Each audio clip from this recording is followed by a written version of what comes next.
नमस्कार मित्रों, मेरा नाम है सुरेंद्र नौटियाल, सेवानिवृत्त खंड विकास अधिकारी। और इससे पहले मैंने जो वीडियो बनाई है उसमें मैंने नामांकन जांच, नाम वापसी, जो पंचायत चुनाव चल रहे हैं उसमें चुनाव चिन्ह आवंटन से लेकर के और इसमें मतदान और मतगणना तक की बातें मैंने आप लोगों को बता दी हैं कि किस प्रकार से प्रधान क्षेत्र पंचायत, वार्ड मेंबर, जिला पंचायत सदस्यों की जो मतपेटियाँ स्ट्रॉन्ग रूम में जमा है उनकी मतगणना किस तरह से होगी उसका मैंने डिटेल में आपको बता दिया है।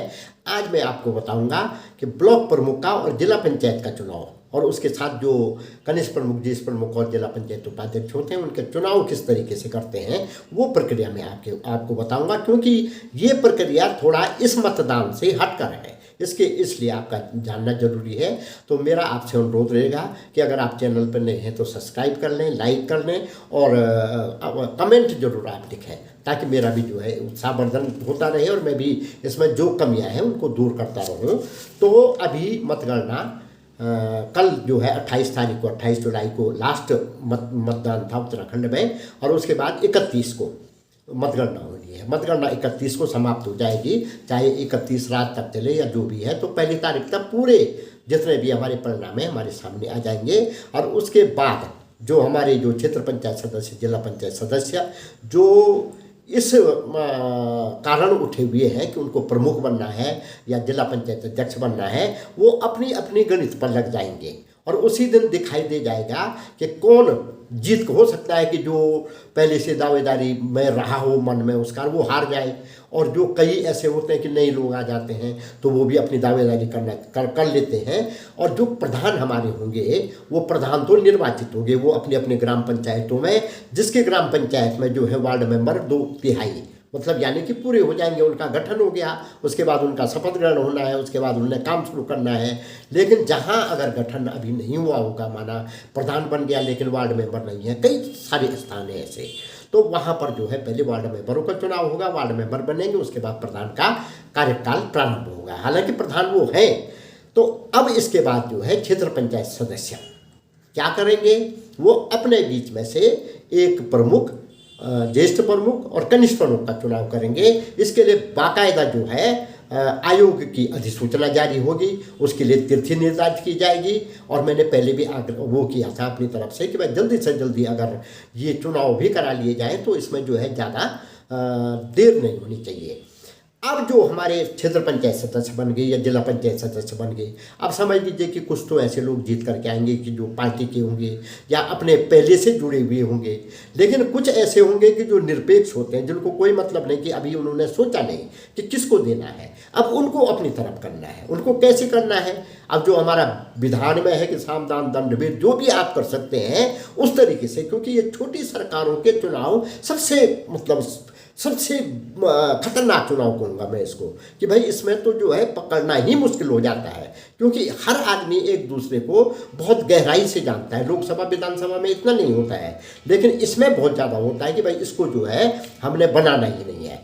तो अब फिर जो कुछ पार्टी के लोग होंगे, भाई पार्टी तय करेगी ये हमारा कैंडिडेट है, तो जो पार्टी के पक्के लोग होते हैं वो उनकी तरफ चले जाते हैं। तो ऐसा जो है, तो अब वो क्षेत्र पंचायत जो सदस्य होते हैं वो किस तरह से अपने प्रमुख, ज्येष्ठ प्रमुख और कनिष्ठ प्रमुख का चुनाव करेंगे, क्योंकि वहाँ तो चुनाव चिन्ह होता नहीं है। वहाँ जो है केवल एक पर्चा दिया जाएगा, उसमें जो है नाम लिखे रहते हैं, नाम के आगे आपने 1, 2, 3 जितने भी कैंडिडेट होंगे वो आपने लिखना है, ज्येष्ठ प्रमुख का, कनिष्ठ प्रमुख का और प्रमुख का जो है अलग अलग। उसमें जो है आपको मतपत्र माने एक प्रारूप, एक परफॉर्मा दिया जाएगा, उसमें आपने केवल 1, 2, 3 जो जिस प्रकार के निशान आयोग के द्वारा निर्धारित होंगे वो आपने उसमें लगाने हैं। अब इसमें क्या होता है कि भाई आपके माना किसी ब्लॉक में 20 क्षेत्र पंचायत सदस्य हैं चुन करके आगे, क्योंकि क्षेत्र पंचायत सदस्य आपने देखा होगा कि हर ब्लॉक में अलग अलग उनकी संख्या होती है, जनसंख्या के अनुसार उसका भाग करके उतने पर जो है क्षेत्र पंचायत सदस्य का निर्धारण होता है। तो हो सकता है कि उस ब्लॉक की अगर जनसंख्या कम है तो क्षेत्र पंचायत सदस्य कम होंगे, और अधिक है तो क्षेत्र पंचायत सदस्य अधिक। का मतलब ये नहीं कि 100-200, 40 जो है पूरे उत्तराखंड में निर्धारित हैं कि 40 से ज़्यादा क्षेत्र पंचायत सदस्य किसी ब्लॉक में नहीं होंगे अधिकतम। अब किसी ब्लॉक में माना 20 क्षेत्र पंचायत सदस्य हैं और उन्होंने 20 ने वोट डाल दिया, प्रमुख के लिए, ज्येष्ठ प्रमुख के लिए, कनिष्ठ प्रमुख के लिए। अब वोट डालने के बाद उसकी गिनती कैसे होगी, अब 20 सदस्य हैं। अब 20 सदस्य में से मैं उदाहरण आपको देता हूँ कि 3 कैंडिडेट खड़े हैं। 3 कैंडिडेट में पहले कैंडिडेट को 9 वोट पड़ गई, दूसरे कैंडिडेट को 6 वोट पड़ गई, तीसरे कैंडिडेट को 5 वोट पड़ गई, 20 वोट पूरी हो गई। अब आपके हिसाब से या मेरे हिसाब से तो जिसको 9 वोट पड़ गई, क्योंकि दूसरे नंबर वाला तो 6 पे है तो उसको जीत जाना चाहिए। लेकिन यहाँ क्या है कि आधे से अधिक, यानी कि 20 में 10 में 1 और 11 पे उसकी जीत होनी है, तो उसको 11 वोट लानी जरूरी है। अब क्या किया जाए, दोबारा तो चुनाव होगा नहीं, तो क्या करते हैं कि वो जो तीसरे नंबर का जो कैंडिडेट है, प्रत्याशी है, उसकी गड्डी हो जाती है, वो आउट हो गया, बाहर हो गया लड़ाई से। अब उसके वोट देखे जाते हैं, क्योंकि इसमें वरीयता होती है कि आप पहले नंबर पे तो इसको दे रहे हैं 1, और दूसरे नंबर पे आप किसको पसंद करते हैं। अब जैसे छोटे बच्चे को पूछते हैं, हम लोग पूछते हैं तो अच्छा तो पिताजी को मानता है कि माँ को मानता है, तो बच्चा जो है कहता है कि माँ को मानता हूँ, पिताजी को मानता हूँ। तो कभी कभी वो असमंजस में रहता है कि यार अच्छा किसको मानता हूँ, या भाई को मानता है अच्छा कि बहन को, तो इसलिए वो कहता है मैं पिताजी को भी मानता हूँ, माता जी को भी मानता हूँ। तो पहले पर किसको मानता है, उसने कहा माँ को मानता हूँ, और दूसरे पर पिताजी को मानता है। तो वैसे ही वो जो है, वो जो 2 कैंडिडेट उठे हुए हैं उससे आगे के, उसमें पहले में किसको पसंद कर रहा है और दूसरे में किसको पसंद तो वो भी है उसको। अब दूसरा नंबर उसने उसको लगा दिया। अब दूसरे नंबर के हो गए 6 जो वोट उसके थे, न 5 जो वोट उसके थे, उसमें उसने अपने वोट दे दिए उसको। 6 नंबर वाले ने 5 वोट दे दिए उसको, 5 के 5, जो जिसके 6 वोट थे, तो उसके 11 हो गए। अब वो 9 ही पे रह गया। जो सोच रहा था मैं जीत गया, वो 9 पे रह गया, ये 11 पे रह गया, तो ये जीत गया 6 वाला। अब दूसरी कंडीशन देखिए कि अगर वो जिसको 9 मिली है उसको वो बाद वाला 2 वोट दे देता है और दूसरे वाले को 3 देता है, तो 6 3 9 हो गई।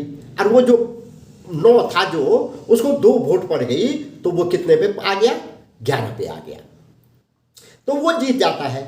और अगर तीसरी अगर उसमें जो है 9 वाले को 1 वोट पड़ी तो 10 हो गया, और 6 वाले को 4 वोट पड़ी तो 10 हो गया, दोनों बराबर हो गए। तो बराबर हो गए तो क्या होगा, इस कंडीशन में क्या पड़ेगी, पर्ची पड़ेगी, और पर्ची में जो जीत जाएगा वो प्रमुख घोषित हो जाएगा। इसी प्रकार की प्रक्रिया किसमें होती है, उपाध्यक्ष, जिले के जो जिला पंचायत के उपाध्यक्ष और अध्यक्ष होते हैं, यही जो है इसमें प्रक्रिया होती है। तो थोड़ा सा ये जो हमारी पंचायतों की जो प्रक्रिया है, जिसमें प्रधान को वोट पड़ गई, 1 वोट से जीत गया तो जीत गया, वहाँ 1 वोट से जीत गया क्षेत्र पंचायत में तो जीत गया, लेकिन यहाँ पर ऐसा नहीं है। यहाँ पर आधे से अधिक वोट पड़ने अनिवार्य हैं, और अगर बराबर रह जाते हैं उसके बाद भी हो सकता है कि दूसरे नंबर वाला जो कैंडिडेट है, ऐसा भी नहीं है कि वो उसकी बाध्यता है कि वो जो है अपना सेकंड वोट किसी को देगा ही देगा, नहीं देते हैं लोग, तो फिर जो है जो पहले वाला है वो जीत जाएगा।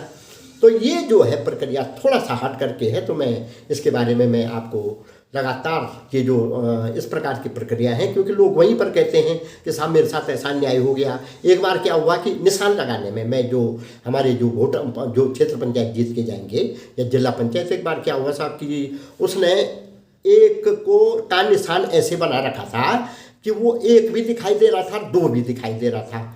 अब इधर से देखा, अब वो उसने जो है जो बराबर हो गए, अब वो जो है उसमें चला गया, कोर्ट में चला गया। अब कोर्ट में मैं भी वहाँ पर था, तो कोर्ट में जब उसको इधर वकील, जज साहब भी देख रहे हैं वहाँ पर, और वकील भी देख रहे हैं, हम भी देख रहे हैं, मजा आ गया। वो इधर से देख रहे हैं तो 2 दिखाई दे रहा है, इधर से देख रहे हैं तो 1 दिखाई दे रहा है। वो पता नहीं कैसा निशान बना रखा था, लेकिन अंत में जो है लास्ट में सबका निर्णय हुआ कि नहीं भाई ये 1 नहीं है, ये 2 है।